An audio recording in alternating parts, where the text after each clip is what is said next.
Hey everybody, welcome back to another edition of NAHL Coaches Corner. My name is Alex Kyrias. Today we sit down with the head coach and general manager of the Northeast Generals, Bryan Erickson. Bryan, how you doing today? Doing great, Alex. It's good to see you. Absolutely. Good to see you too. Was good to see you at the NAHL Combine in Columbus, Ohio. Obviously hard at work finding some players for the 2021 season, and I wanted to start there. The Generals were in the thick of a playoff race in the East Division last year. The playoffs is something that you guys are becoming accustomed to more and more as the franchise goes on. A big year for you this past year in terms of commitments. So, when you look towards this upcoming year, what exactly are you looking for? What pieces are you looking to fill?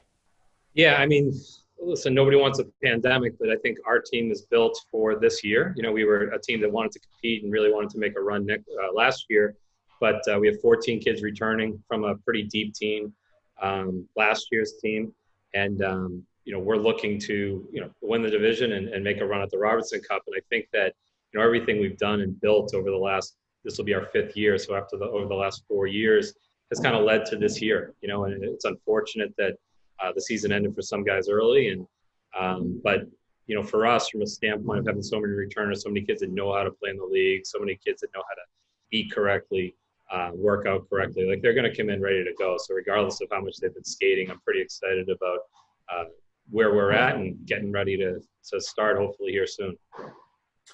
You had the supplemental draft back on May 12th. You're looking ahead here to the NAHL entry draft in a couple short weeks coming up on July 21st. You've got some tryout camps coming up. Explain why all those are an important part of building a team from the drafts to the tryout process.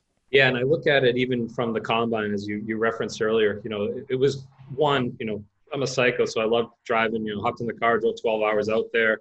Love getting behind the bench. I like those events because I get to get on the bench. I get to see kids of all different levels. I get to talk to them, not necessarily recruit them, but just get to know them. And a lot of times you're looking at like 04 that, yeah, he's not ready for the NA, but now I've developed a relationship with him, and next year maybe he's a little bit closer, or maybe he's ready.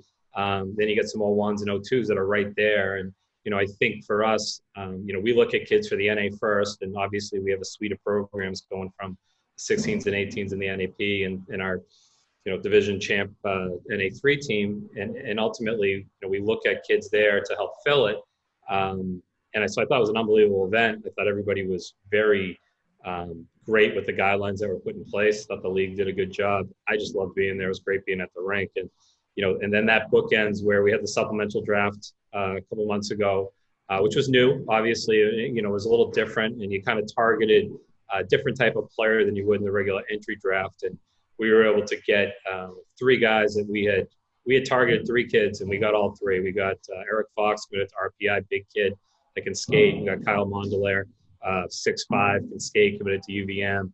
Then we got a prep school kid that practiced with us a bunch last year, Thomas Hardy, that we just love. So we loved the three of them. We got the three guys we wanted.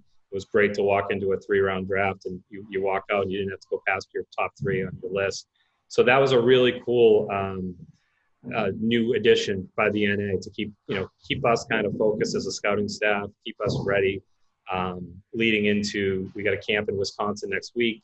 Then we got a camp in Connecticut the following week, along with the next NA Combine. So we're keeping very busy, and it's been a lot of fun. And we're looking for guys to augment our roster, because although we're coming back with a lot of guys, that means we're going to lose a lot of guys the following year. So we're trying to augment the roster with some younger guys that can play right away, but also develop into first, second line guys the following year. As you look at the tryout camp process and now heading into your fifth year, do you look back on a previous tryout camp where a player stood out that wasn't drafted, wasn't tendered, but came to a tryout camp, made an impact, and ultimately had an impact with your club and beyond? Yeah, I mean, we've had a lot, and we've actually had a lot that we missed on, like Matty Allen's of the world and Ricky Carballo's, and there's a lot of kids that came to our camps where we were like, yeah, they're pretty good, and it just shows you that we're fallible. But we also had a kid, Gabe Vinyl, come into our main camp. We already tendered two goalies in our first year. my goalie coach looked at him and said, I want this kid. I said, okay. We brought him. I had no idea who he was. He ended up, being on NHL Central Scouting that first year, ended up being, our starter with David Fezzik in that struggling first year. But he was able to parlay that into a USHL. Then he came back and we moved him to Aberdeen because we were full on goalie at that point. Now he's playing at Brown. So, we've had those guys that have done it. We've had, I think last year we had 4 kids that were just main camp invites make our team, kids that weren't drafted or tendered.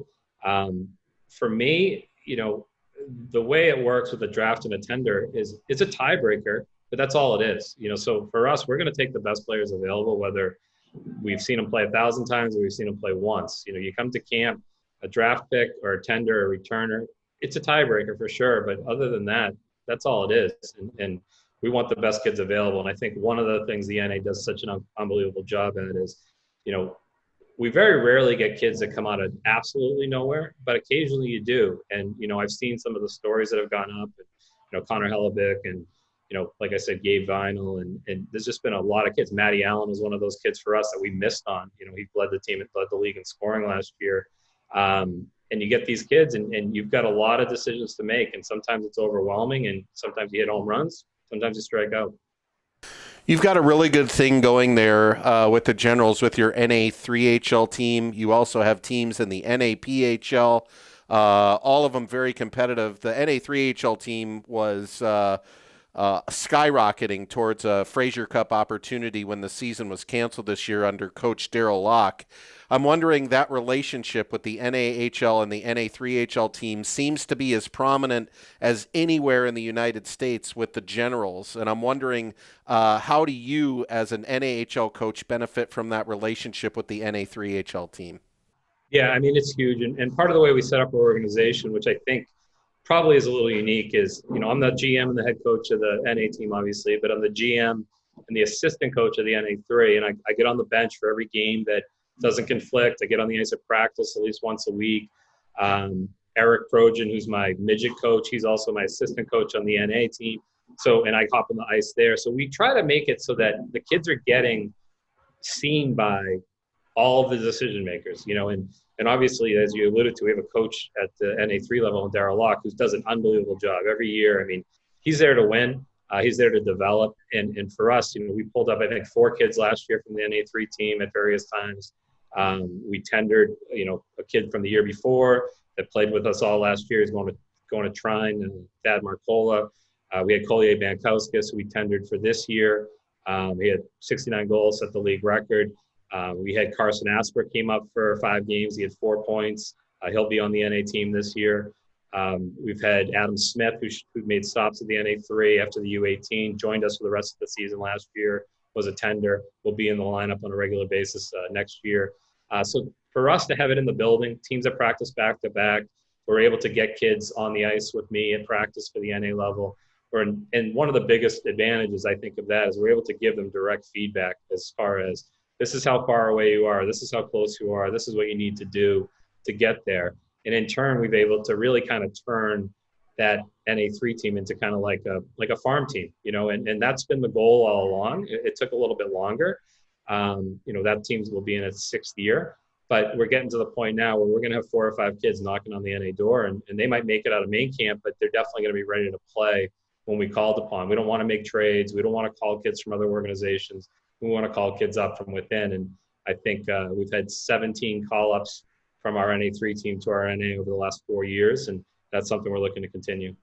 Finally, Bryan, I want to know what's happening in your area, because Massachusetts is one of the areas that is a particular hot spot in the country, not only for the pandemic along the East Coast there, New York, New Jersey, Massachusetts, but in terms of hockey as well. And it's a 2-part question. One, as things stand today, and then how confident are you come hopefully the start of the season in September that you guys will be able to have home games, be able to have some sort of fan presence there at the New England Sports Village?